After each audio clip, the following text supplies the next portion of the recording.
प्यारे बच्चों नमस्कार। हायर मैथमेटिक्स के वीडियो लेक्चर में और फोक्स कोचिंग सेंटर के ऑनलाइन प्लेटफॉर्म मैं विजेंद्र स्वामी और आज अपने ग्रुप थ्योरी वाली सेकंड यूनिट जो है वो स्टार्ट कर रहे हैं। और इस बुक में इस बार यूनिवर्सिटी ने सिलेबस को चेंज किया है। पहले इसमें ग्रुप थ्री में जो पहले हम पढ़ते थे उसको फर्स्ट पेपर 5 यूनिट करते थे, पर इसने 2 ही किया है, 500 को 2 यूनिट में कवर कर लिया है। तो सिलेबस को इसने कटौती किया है कि टॉपिक सारे हैं और यूनिट आपको कवर करके उसमें 2 ही दी है। तो सेकंड यूनिट में आप एक तो पढ़ोगे परम्यूटेशन ग्रुप, एक पढ़ोगे होमोमॉर्फिज्म, एक पढ़ोगे नॉर्मल और एक पढ़ोगे क्वोशंट। तो इनके बारे में थोड़ी थोड़ी चर्चा करनी है आप। फाइनली जो पहले जो सिलेबस हुआ करता था उसमें थ्योरम में भी डाल दिया करता था, तो इसने साफ आपके सिलेबस में लिख रखा है कि आपको एक ही थ्योरम पढ़नी है, फंडामेंटल ऑफ होमोमॉर्फिज्म, तो एक ही है। तो पहले हम परम्यूटेशन करते हैं, चैप्टर नंबर 4 आपकी बुक का। लिखो आप परम्यूटेशन ग्रुप, परम्यूटेशन ग्रुप या परम्यूटेशन लिख लो पहले। परम्यूटेशन क्या होता है? अच्छा, परम्यूटेशन होता क्या है? हिंदी में इसको कहते हैं क्रमचय। क्या कहते हैं? क्रमचय। पहले आप क्रमचय देख लो, फिर क्रमचय ग्रुप देख लेंगे हम। बस इतना ही है। परम्यूटेशन ग्रुप क्या होता है, अब उनका प्रोडक्ट कैसे होता है। छोटे क्वेश्चन ये पूछेगा कि 2 परम्यूटेशन का ग्रुप क्या होता है, फिर इसमें एक साइक्लिक परम्यूटेशन आता है, वो क्या होता है। तो छोटा सा एक टॉपिक है और सिंपल ही है। परम्यूटेशन क्या होता है? क्रमचय जैसे आपने +1 +2 में पढ़ा होगा कि क्रमचय और संचय, हमने एक चैप्टर पढ़ा था 11वीं 12वीं क्लास में। 11 खिलाड़ियों में से 3 खिलाड़ी लेने, कितने प्रकार से ले सकते हैं, बनानी है किस प्रकार से एम टीम, या फिर ABC आपके पास कोई नंबर है, उनके गाड़ियों के नंबर सेलेक्ट, तो आपके पास कॉम्बिनेशन आएगा या परम्यूटेशन को क्वेश्चन की लैंग्वेज के हिसाब से हम परम्यूटेशन। क्या ये नहीं है, यहाँ परम्यूटेशन ग्रुप के बारे में बताया जाएगा। तो परम्यूटेशन एक फंक्शन है, यहाँ क्या है तो लिखो। परम्यूटेशन क्रमचय की डेफिनेशन क्या होती है? एक फलन ऑफ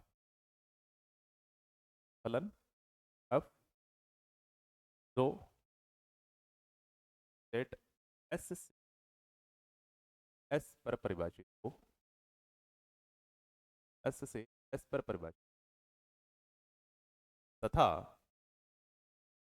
तथा फलन ऑफ,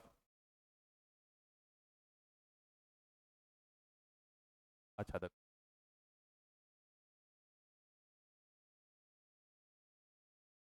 और आप इस बात को यूं लिख सकते, एक फलन जो सेट से सेट पे डिफाइन हो, पहली बात। दूसरी बात, अब 1 1 एंड थर्ड कंडीशन, ये 3 कंडीशन देखनी होती है।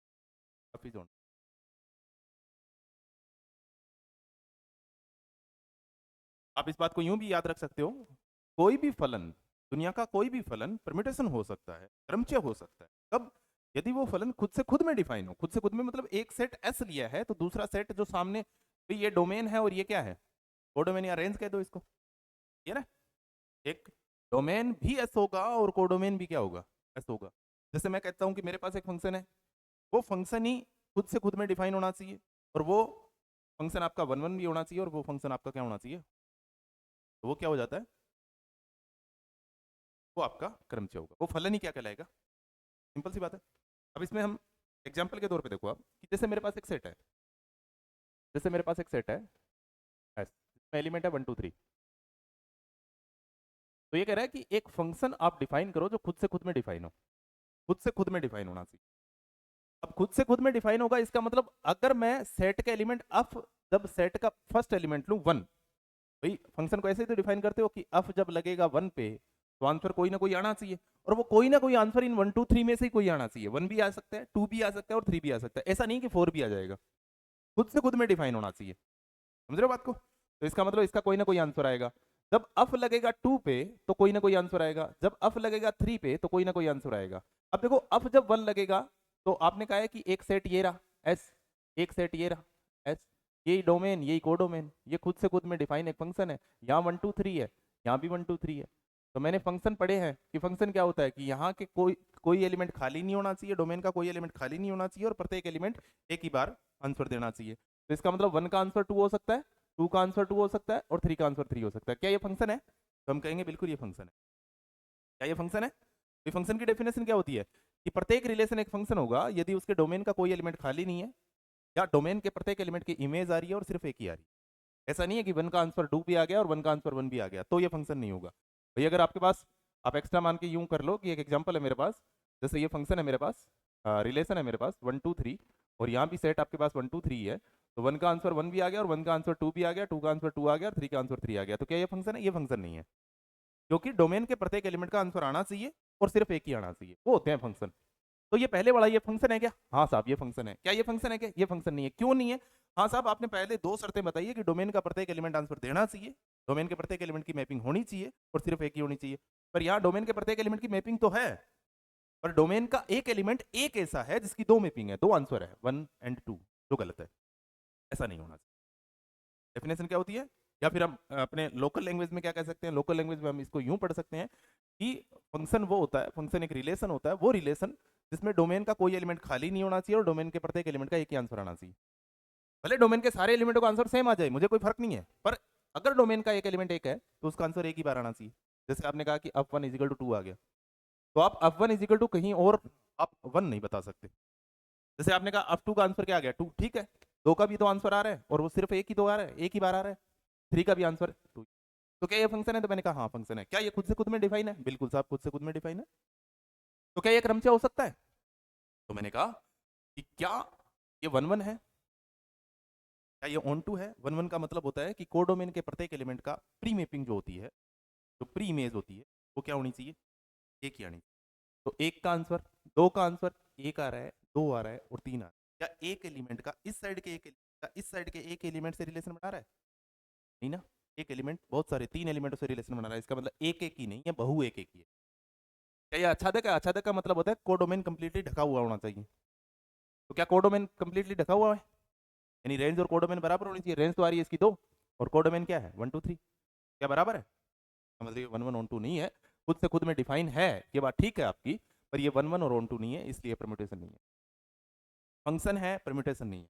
अब देखो, जैसे मैं मान लेता हूँ कि मेरे पास 1 2 4 ए है और ये आपका फंक्शन है। अब यहाँ 1 का आंसर ए आ गया, 2 का आंसर बी, आंसर। अब बताओ क्या ये फंक्शन है? दुनिया का प्रत्येक रिलेशन एक फंक्शन होता है जिसमें डोमेन का एक ही आंसर आता है और सिर्फ एक ही आता है। डोमेन के प्रत्येक एलिमेंट का आंसर आता है और सिर्फ एक ही आता है। तो क्या ये फंक्शन है? तो डोमेन का कोई एलिमेंट खाली नहीं है, डोमेन का प्रत्येक एलिमेंट एक ही आंसर दे रहा है। बात है क्या ये परम्यूटेशन हो सकता है? परम्यूटेशन की 3 शर्तें हैं कि वो फंक्शन जो खुद से खुद में डिफाइन होना चाहिए। अब इस सेट का नाम एस मानो, तो ये एस तो नहीं हो सकता ना। क्या ये एस हो सकता है?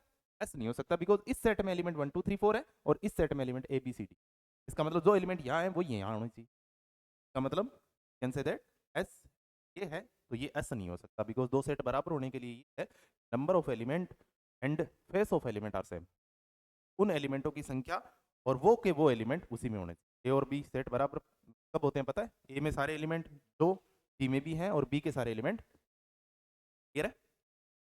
तो क्या ये फंक्शन है? हाँ साहब फंक्शन तो है। क्या ये परम्यूटेशन है? परम्यूटेशन नहीं है। क्यों नहीं है? क्योंकि आपने कहा था कि फलन है वो खुद से खुद में डिफाइन होना चाहिए। यहाँ फलन खुद से खुद में डिफाइन नहीं हो रहा साहब। एक फलन एक सेट आपका एस है और दूसरा सेट क्लियर है। क्या ये 1 1 ऑन 2 था? हाँ साहब ये 1 1 ऑन 2 था। देखो दो शर्तें होती है, एक शर्त क्या थी? खुद से खुद में डिफाइन होनी चाहिए। दूसरी क्या थी? 1 1 ऑन 2 होनी चाहिए। यहाँ दोनों शर्तें कंप्लीट, यहाँ पहली शर्त कंप्लीट हो रही है कि खुद से खुद में डिफाइन है। दूसरी क्या थी कि अब 1 1 होना चाहिए, 1 1 नहीं है। तीसरी क्या थी? अब ऑन टू होना चाहिए, ऑन टू नहीं है। इसलिए ये परम्यूटेशन नहीं है, क्योंकि तीनों शर्तें पालन होनी चाहिए। यहाँ देखो, यहाँ खुद से खुद में डिफाइन नहीं है, पहली शर्त कंप्लीट नहीं हो रही है, खुद से खुद में डिफाइन नहीं है, तो इसका मतलब दूसरी अब 1 1 है, ठीक है, अब ऑन टू है, तो ये दोनों शर्तें कंप्लीट हो रही, तो ये नहीं हो रही, तो ये परम्यूटेशन नहीं है। समझ रहे हो? फंक्शन है, ये भी है, ये भी है, ये तो फंक्शन ही नहीं है। फंक्शन ये भी है, ये भी है, तो वो फंक्शन जो खुद से खुद में डिफाइन और 1 1 ऑन टू होगा वो क्या होगा? 100%। क्लियर है? समझ रहे हो इस बात को आप? बाइजेक्शन का मतलब यहाँ आपकी बुक में इंग्लिश लैंग्वेज में लिखा है कि बाइजेक्शन होना चाहिए। बाइजेक्शन का मतलब ये होता है कि वो, आप इंग्लिश डेफिनेशन पढ़ोगे, the set A function of is said to be the permutation if it is defined from S to itself and it is bijection. ये बाइजेक्शन मतलब 1 1 ऑन 2 होना चाहिए और खुद से खुद में डिफाइन। क्लियर है? तो दुनिया के वो सारे फलन जो खुद से खुद में डिफाइन हो, यानी सेट से उसी सेट में डिफाइन हो, डोमेन भी होना चाहिए, कोडोमेन भी होना चाहिए, और उसका वो फंक्शन आपका एक टाइप होता है जिसमें 1 1 और ऑन 2 होना चाहिए, बाइजेक्शन होना चाहिए। क्लियर है? तो ये बात है। अब इसको लिखेंगे कैसे हम? इसको ऐसे लिखते हैं कि मैं आपको एक सेट दूंगा जैसे एस इजिकल टू 1 2 3 और मैं सीधा लिख दूंगा, ऊपर जो लिखूंगा देन परम्यूटेशन ऑफ, इस सेट का परम्यूटेशन बनाना है आपको, तो मैं इस सेट को यूं लिख दूंगा 1 3, यहाँ आप 1 की इमेज आ जाएगी, यहाँ आप 2 की इमेज आ जाएगी, यहाँ 3, then we can say that the permutation. तो रिप्रेजेंट करने का तरीका ये है, जैसे मैं कह देता हूँ कि ये मेरे पास ऐसा है, ये एस है, ये भी एस है, ये मेरे पास एफ है, ये 1 है, ये 2 है, ये 3 है, ये 1 है, ये 1 का रिलेशन 3, 2 का रिलेशन 1 एंड 3 का रिलेशन 2। तो क्या ये फलन है? सब ये खुद से खुद में डिफाइन है, साइड भी एस है, उस साइड भी एस है, तो ये भी ठीक बात है। क्या ये 1 1 1 2 है? 1 1 का मतलब आप कोडोमेन के एलिमेंट देखो, कोडोमेन का प्रत्येक एलिमेंट एक ही आंसर देना चाहिए। 1 का एक ही आंसर आ रहा है, 2 का भी एक ही आंसर आ रहा है, 3 और 3 का भी एक ही आंसर आ रहा है 1। प्रत्येक कोडोमेन के प्रत्येक एलिमेंट का एक ही आंसर आ रहा है, इसका मतलब ये 1 1 है। ऑन 2 इसका मतलब क्या कोई एलिमेंट कोडोमेन का खाली है? एलिमेंट खाली, then we can say that ये तीनों शर्तों पालन कर रहा है। इसलिए ये जो फंक्शन है वो कौन है?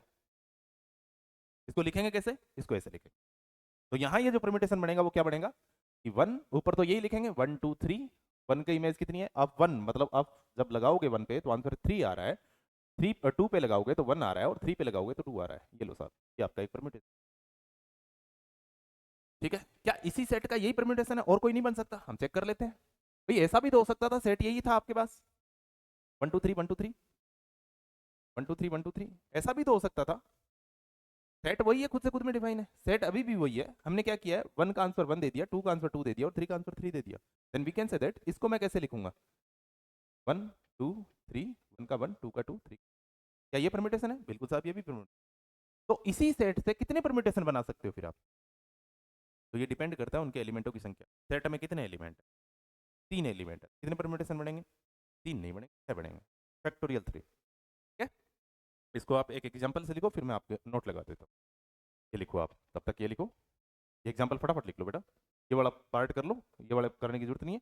और आपको लिखना है ऐसा ही है, इसका मतलब 1 का आंसर 3 आ रहा है, 2 का आंसर 1 आ रहा है और 3 का आंसर 2 आ रहा है। यहाँ 1 का आंसर 1 आ रहा है, 1 का आंसर 2 आ रहा है, 3 का। ये 2 प्रकार के फंक्शन है। यहाँ कितने प्रकार के बन सकते हैं वो हम नोट लगा के अभी लिख लेते हैं। जल्दी लिखो इस बात को।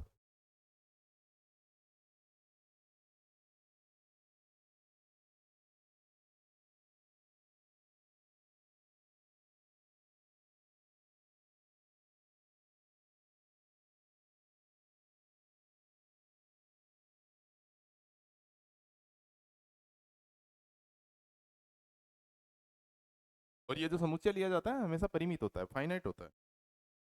सेट जहाँ लिखा है ना, आपने परम्यूटेशन की डेफिनेशन लिखी है, वहाँ आपने सेट लिखा है समुच्चय एस, वहाँ लिख लो परिमित समुच्चय। फाइनाइट सेट है वो, इनफाइनाइट नहीं होते हैं ये, कभी फाइनाइट ही होते हैं, ये बात याद रखो। ठीक है, तो लिखने का तरीका समझ गए? ठीक है, क्या होता है परम्यूटेशन और कुछ नहीं होता है। परम्यूटेशन का गुणा कैसे होते हैं, दो परम्यूटेशन बराबर कैसे होते हैं, वो फाइनली अलग। ठीक है भाई, अब देखो नोट लगाओ, यहाँ नोट लगा के लिखो। नोट, यदि सेट एस में n एलिमेंट है तो उस पर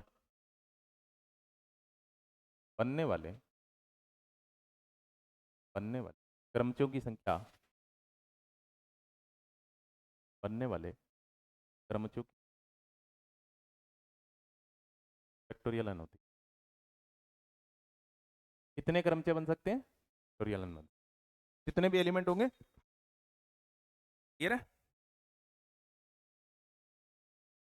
अब पहले एक एग्जांपल लिखो, आपको बताना है कि कौन सा परम्यूटेशन है। सेट एस है मेरे पास, सेट है मेरे पास एस में 2 एलिमेंट है, ए और बी। क्लियर है? तो मैं परम्यूटेशन बनाता हूँ, जैसे मेरे पास अब 1 बन गया तो ए ए, दूसरा मैं बना लेता हूँ ए, तीसरा मैं बना लेता हूँ और चौथा मैं बना लेता हूँ।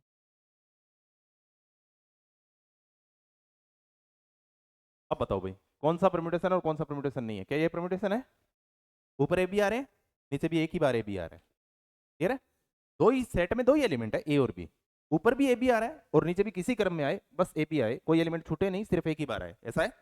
तो आप डायरेक्ट पता कर सकते हो ये परम्यूटेशन है। क्या ये परम्यूटेशन है? ऊपर ए भी आ रहा है, नीचे भी ए भी आ रहा है, भले क्रम किसी किसी प्रकार से हो, ये भी परम्यूटेशन है। क्या ये परम्यूटेशन है? ये परम्यूटेशन नहीं हो सकता, बिकॉज ऊपर ए भी आ रहा है, बिकॉज ये डोमेन को बता रहा है और नीचे वाला को डोमेन को बता रहा है। इसका मतलब आपने एक एलिमेंट को छोड़ दिया है। कौन से को? आपने एक एलिमेंट को 2 बार ले लिया। इसको, प्रत्येक एलिमेंट सेट के ऊपर और नीचे एक एक ही बारी आएंगे और सिर्फ सारे एलिमेंट आए। तो यहाँ बी को छोड़ दिया, इसका मतलब ये परम्यूटेशन नहीं है। क्या ये परम्यूटेशन है? ये नहीं है, यहाँ ए को छोड़। इसलिए ये खुद से खुद में डिफाइन होते हुए 1 1 1 2 नहीं है। ये भी खुद से खुद में डिफाइन होते हुए 1 1 1 2 नहीं, इसलिए परम्यूटेशन नहीं है। तो ये 2 ही परम्यूटेशन आपके यहाँ बनने कितने चाहिए थे? टोटल परम्यूटेशन कितने बनने चाहिए थे? क्यों? टोटल परम्यूटेशन सेट में एलिमेंटों की संख्या कितनी है? 2। तो फैक्टोरियल 2 का आंसर कितना होगा? 2 ही बनने चाहिए, 2 के 2 ही। क्लियर है? ये 2 ही बनेंगे इस सेट में, इसके अलावा और कोई परम्यूटेशन बनेगा ही नहीं। आप एक नेक्स्ट एग्जांपल लिखो। एफ इजिकल टू 1 2 3, जैसे मेरे पास है S is equal to 1 2 3, then total permutation कितने बनेंगे? कितने बनेंगे भाई? फैक्टोरियल 3 मतलब 6। और वो 6 कौन कौन से बनेंगे अगर कोई पूछ ले तो हम बता देते हैं। पहले लिखो आप 1, फिर लिखो आप 2, फिर लिखो आप 3, फिर लिखो आप 4, फिर लिखो आप 5 और फिर लिखो आप 6। 6 के 6 सारे बन जाएंगे इसी पे। तो ये 1 2 3 सभी में ऊपर 1 2 3 आएगा, सभी में 1 2 3 आएगा। तो ऊपर वाले तो क्लियर कर लो, ऊपर वाला तो फिक्स ही कर लो। अब 1 2 3, 1 को फिक्स रखो, इसके नीचे 2, इसके नीचे 3। अब 1 को फिक्स रखो, 3 2 कर दो। ठीक है भाई? अब 2 को फिक्स रखो, 2 को आगे ले लो, यहाँ 1 यहाँ 3 कर दो। यहाँ 2 को आगे ले लो, यहाँ 3 यहाँ 1 कर दो। अब 3 को आगे ले लो, यहाँ 1 यहाँ 2 कर दो। 3 को आगे ले लो, यहाँ 2 और 1। क्लियर है? इसके अलावा और कोई परम्यूटेशन? बस ये तरीका होता है। एक बार 1 को फिक्स कर लो, 2 3 को ला लो। एक बार 2 को फिक्स कर लो, 1 3 को ला लो। एक बार 3 को फिक्स कर लो और 1 2 को। क्लियर है? ये 6 ही बनेंगे, इन 6 के अलावा और कोई परम्यूटेशन? हाँ, इस सेट का ये भी परम्यूटेशन है, इस सेट का ये भी परम्यूटेशन है, ये भी परम्यूटेशन है, ये भी। क्लियर है? तो ये होता है परम्यूटेशन। अब 2 परम्यूटेशन बराबर कैसे हो सकते हैं भाई? इस सेट का तो ये भी परम्यूटेशन है, ये भी है, ये भी है, ये भी है। क्या कोई परम्यूटेशन बराबर है? परम्यूटेशन बराबर नहीं है। क्यों? क्योंकि परम्यूटेशन बराबर तभी होंगे भाई, ये परम्यूटेशन और ये परम्यूटेशन तभी बराबर होंगे जब 1 का इमेज यहाँ 1 आ रहा है, 2 का यहाँ 2 आ रहा है, 3 का यहाँ 3 आ रहा है। तो कोई ऐसा परम्यूटेशन जिसमें 1 की इमेज 1 और 2 की इमेज 2 और 3 की इमेज 3 आ रही है कहीं, तो वो दोनों परम्यूटेशन बराबर हो जाएंगे। ठीक है? तो इस बात को लिखने की जरूरत नहीं है आपको। समझ रहे हो इस बात को? चलो अब लिखो। एक टाइप लिख लो इसमें, डोमेन है। लिख ही लो, तुल्य समुच्चय। तुल्य समुच्चय नहीं, तुल्य क्रमचय। पहले लिखो तुल्य क्रमचय। तुल्य क्रमचय क्या होता है? डेफिनेशन कोई नहीं पूछेगा आपसे, मैं बता देता हूँ। जैसे 1 2 3 4 कोई मेरे पास सेट था, उसमें 2 परम्यूटेशन बन रहे हैं, 2 3 4, 1 2 4 2 4। ये मान लो आपके पास एक परम्यूटेशन एफ है, ये परम्यूटेशन एक जी है। क्या ये दोनों परम्यूटेशन बराबर है? आपको सिर्फ ये देखना है कि यहाँ 1 की इमेज कितनी आ रही है, 1। तो यहाँ भी देखो 1 की इमेज कितनी आ रही है, 1 की इमेज 1। 2 की इमेज यहाँ कितनी आ रही है, 2। यहाँ भी 2 की इमेज कितनी आ रही है, 2। 3 की 4, 3 की 4, 4 की 3। परम्यूटेशन के नंबर्स को आगे पीछे करने से कोई इफेक्ट नहीं पड़ेगा। हाँ ध्यान रखना, कहीं ऐसा नहीं हो कि ऊपर वाली रोको तो आप चेंज कर दो। जैसे ऊपर वाली को रोको तो यार ठीक नहीं लग रहा मुझे, 1 2 3 4 कर देता हूँ और नीचे वाली सेम पड़ी, नहीं ऐसा नहीं। परम्यूटेशन में इसकी जगह आप ऐसा लिख सकते हो भाई, 1 को आगे ले आओ, 1 पूरा आगे आएगा तो 1 के साथ 1 आएगा। 3 अगर यहाँ लिखना चाहते हो तो 3 4 और 4 के साथ 3 रहेगा, 2 पूरा आगे पीछे जाएगा, ऐसा लिख सकते हो। मतलब पूरी डिजिट एक बंडल में पूरा कॉलम आगे पीछे खिसकना चाहिए, ऐसा नहीं है कि एक एलिमेंट आगे पीछे खिसक जाए, तो परम्यूटेशन पे कोई इफेक्ट नहीं पड़ेगा। क्लियर है? समझ रहे हो बात को? तो ये है, तो ये सेट, ये परम्यूटेशन और ये परम्यूटेशन बराबर है, ये परम्यूटेशन। क्लियर है? आपको देखना होता है कि यहाँ इस एलिमेंट की इमेज यहाँ क्या आ रही है और सामने वाले परम्यूटेशन जिसमें आप इक्वल कर रहे हो उसमें परम्यूटेशन। क्लियर है? नेक्स्ट देखो, आइडेंटिटी परम्यूटेशन, तत्समक क्रमचय।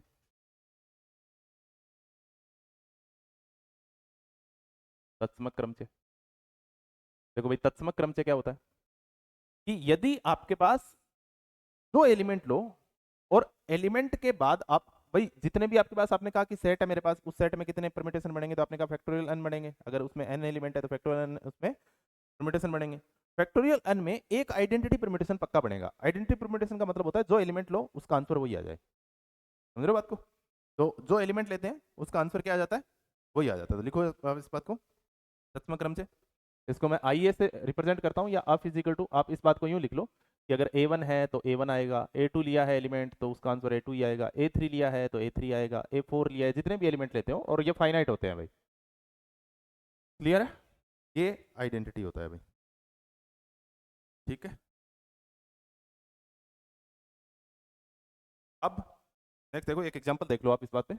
आपको परम्यूटेशन क्लियर करना है कि परम्यूटेशन बनाना है। देखो एग्जांपल 0, एक सेट है मेरे पास एस 0 1 2 3। ठीक है, और मैं एक फंक्शन डिफाइन करके देता हूँ आपको। ये फंक्शन है जो खुद से खुद में डिफाइन है, अफ है, वो खुद से खुद में डिफाइन है, खुद से खुद में डिफाइन है। और वो फंक्शन कैसे डिफाइन है वो देख लो आप। फंक्शन देखो कैसे डिफाइन है। ये कह रहा है कि वो फंक्शन डिफाइन है f x is equal to x addition, sorry addition plus 4 2। ये फंक्शन कैसे डिफाइन है, एक्स एडिशन प्लस 4 ऐसे डिफाइन है। तो आपको परम्यूटेशन बनाना है, तो आपको क्रमचय बनाना है। तो क्रमचय क्या बनेगा इससे वो देखो। ऊपर क्या आएगा, 0 1 2 3। क्लियर है? अब जीरो संक्रिया में रखो कि x आपको एलिमेंट यहां से लेना है, फॉर ऑल जो भी x लो वो s से ही लेना है। तो फंक्शन कैसे काम करेगा, इस जीरो को प्लस 4 2 में ऐड कर दो, तो क्या आ जाएगा यहाँ जीरो का आंसर। 1 लगाओ यहाँ, 1 प्लस 4 2, 1 और 2 3, 2 लगाओ, 2 प्लस 4 एंड 2, 2 2 4।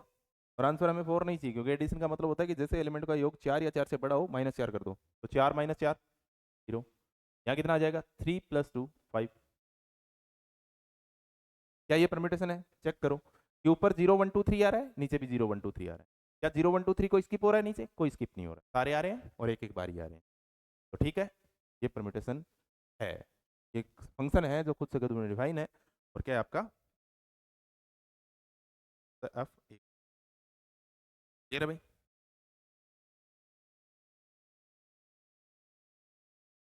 आगे लिखो, प्रोडक्ट हो गया, उतार लिया। प्रोडक्ट ऑफ द परम्यूटेशन, क्रमचय गुणन।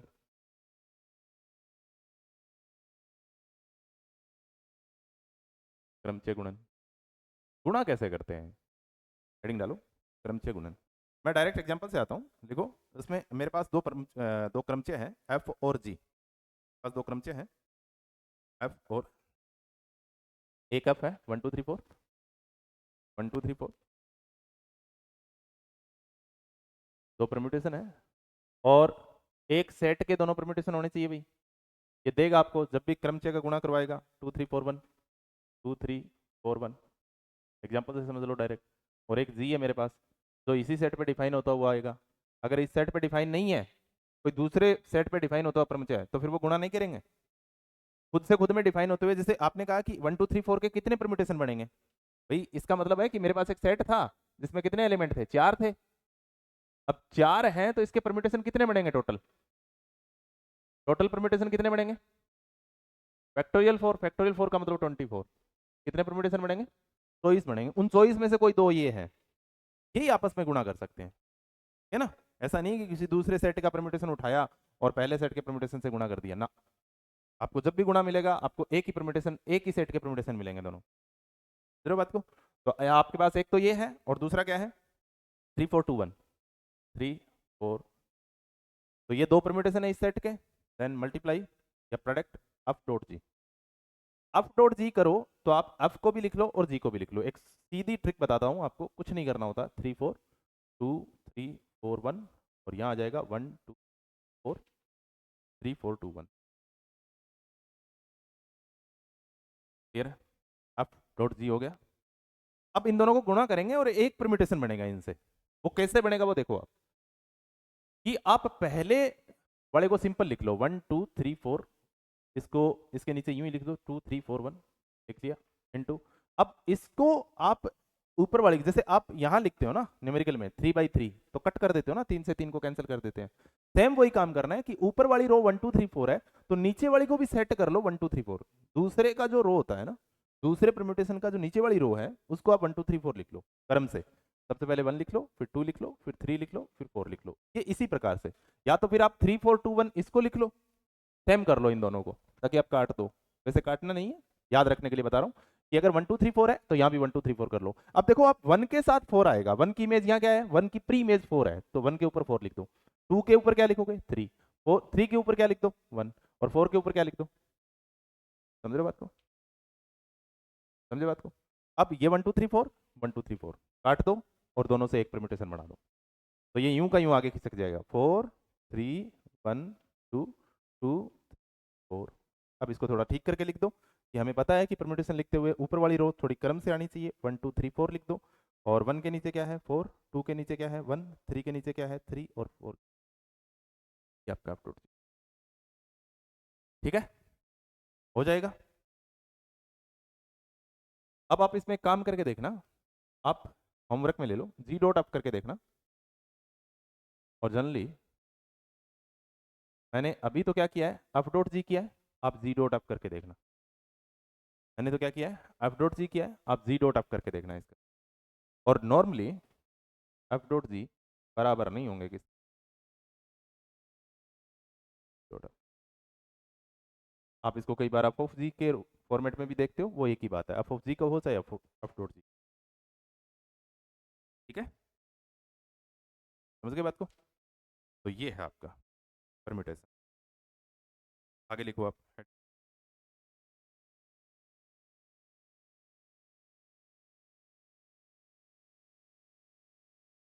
साइक्लिक परम्यूटेशन एक थ्योरम है, वो देख लेंगे अगर सिलेबस में हुई, और नहीं हुई तो भी कर लेंगे।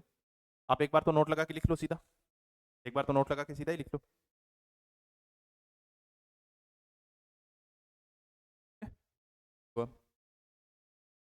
थ्योरम लिखो, किसी एरिक समुच्चय ए के, जगह छोड़ देना बाद में करवा दूंगा, किसी एरिक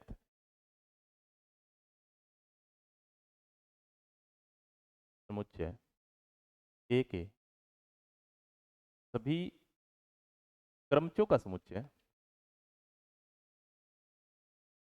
क्रमचों का समुच्चय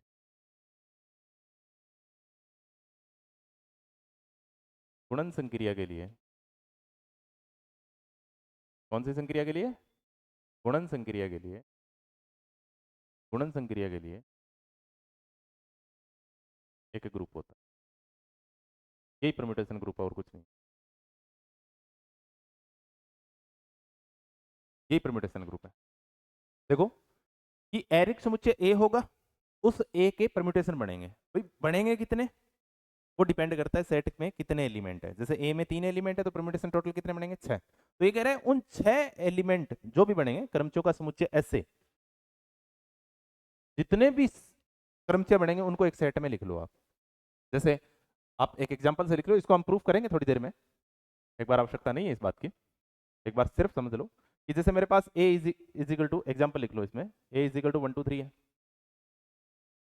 तो इसके कितने बनेंगे total permutation, total number of permutation कितने बनेंगे भाई, फैक्टोरियल 3 मतलब 6।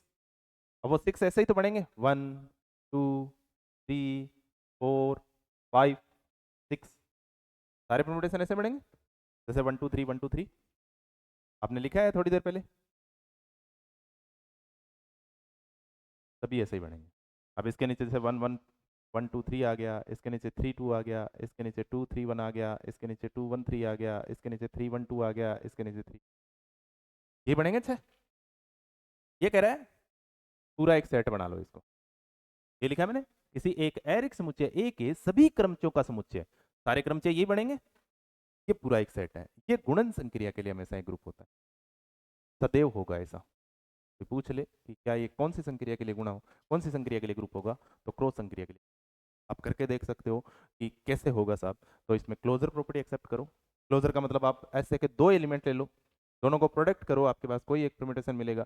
परम्यूटेशन 100% किसका होगा? ऐसे का होगा। क्लियर है? आप एसोसिएटिविटी लगा के देखो, आप आइडेंटिटी देखो। आइडेंटिटी का मतलब होता है इसमें क्रमचय ऐसा होना चाहिए जिससे गुणा करो किसी भी एलिमेंट से तो कोई इफेक्ट नहीं होना चाहिए। तो 1 2 3 1 3 2 को इस एलिमेंट से मल्टीप्लाई, क्योंकि आइडेंटिटी होता है, आपको पता है।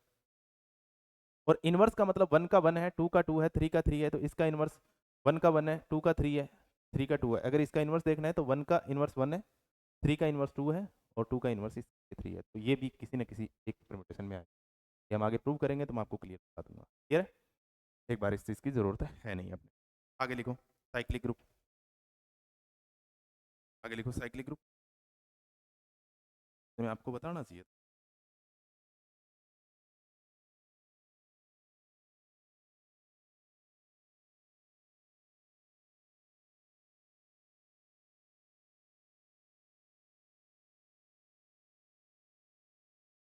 साइक्लिक परम्यूटेशन चक्रीय क्रम से। आगे हेडिंग डालो साइक्लिक परम्यूटेशन। साइक्लिक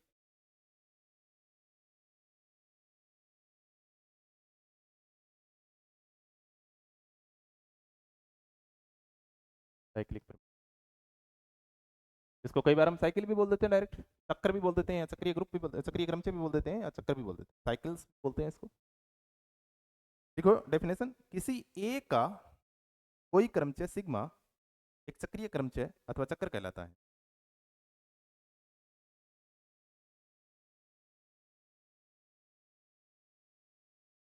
ए का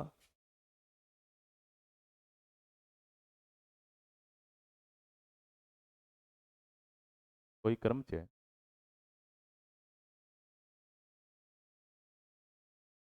कोई क्रमचय किसी ए का कोई क्रमचय क्रमचय सिग्मा एक चक्रीय,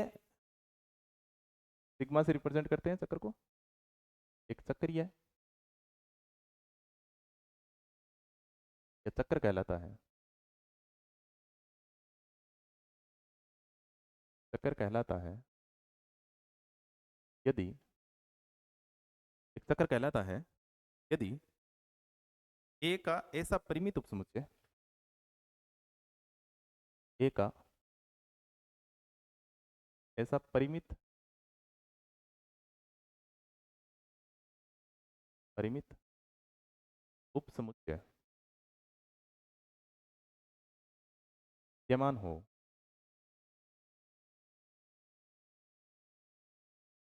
A1 3 ऑन AR विद्यमान हो कि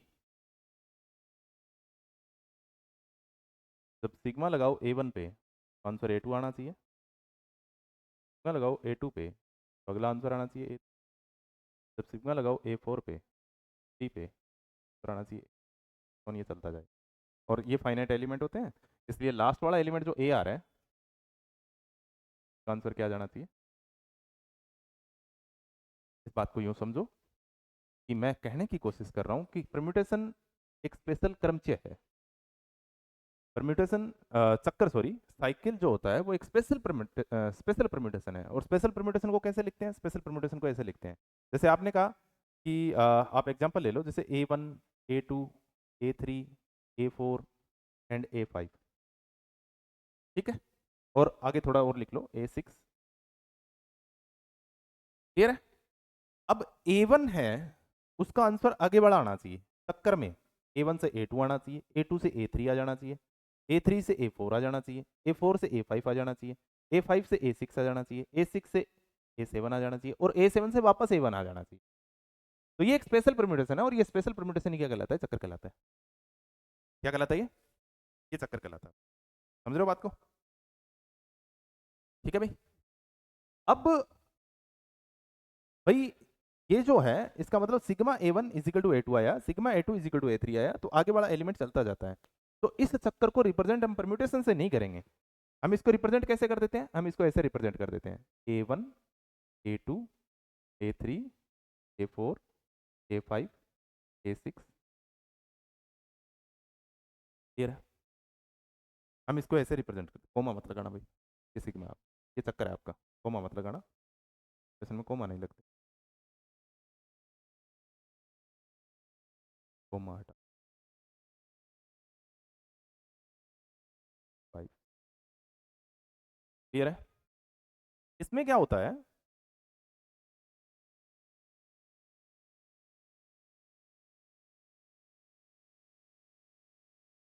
इसमें क्या होता है कि A1 A2, इसका मतलब है A1 से A2। अच्छा, इसमें क्या होता है कि कई बार मैं इस चक्कर को ऐसे लिख देता हूँ,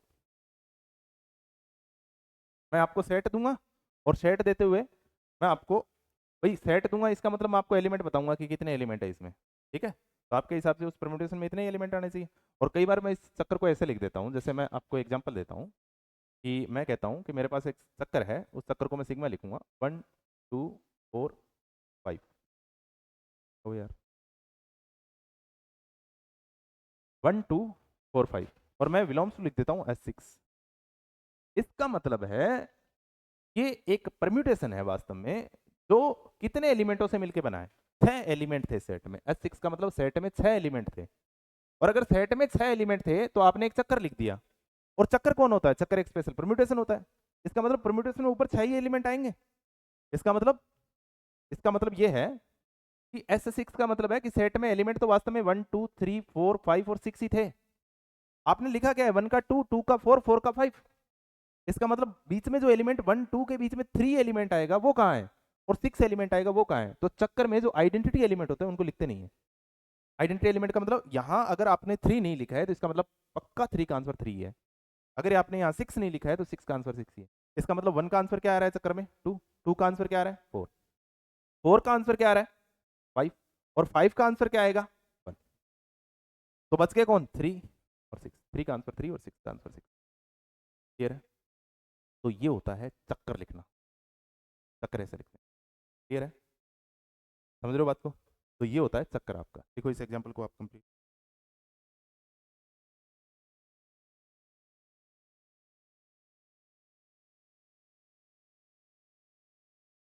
अच्छा, अब इसमें एक नोट लगा लो, चक्कर की लंबाई कई बार पूछ सकता है आपसे छोटे क्वेश्चन में। चक्कर की लंबाई,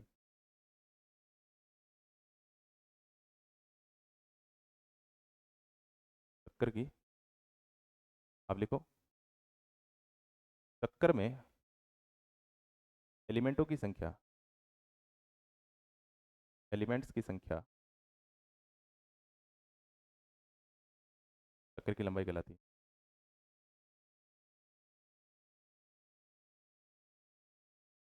क्या कहलाती है? चक्कर की लंबाई कहलाती है।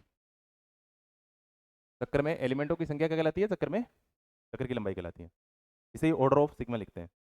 अब यहाँ देखो, सेट में भले 6 एलिमेंट थे, परम्यूटेशन में 6 एलिमेंट आएंगे, पर चक्कर में कितने ही एलिमेंट आए हैं? 4। तो ऊपर वाले एग्जाम्पल में sigma is equal to 1 2 3 4, 1 2 4 5, then order of sigma कितना आ जाएगा भाई? कितने एलिमेंट है इसमें? कितने एलिमेंट है? 4। क्लियर है? अच्छा, कई बार मैं आपको भाई आपने कहा है चक्कर हमेशा आप यूं ही लिखोगे, तो आप नोट लगा के एक बात लिख लो इसमें कि तत्समक क्रम से सदैव एक लंबाई का चक्कर होता है।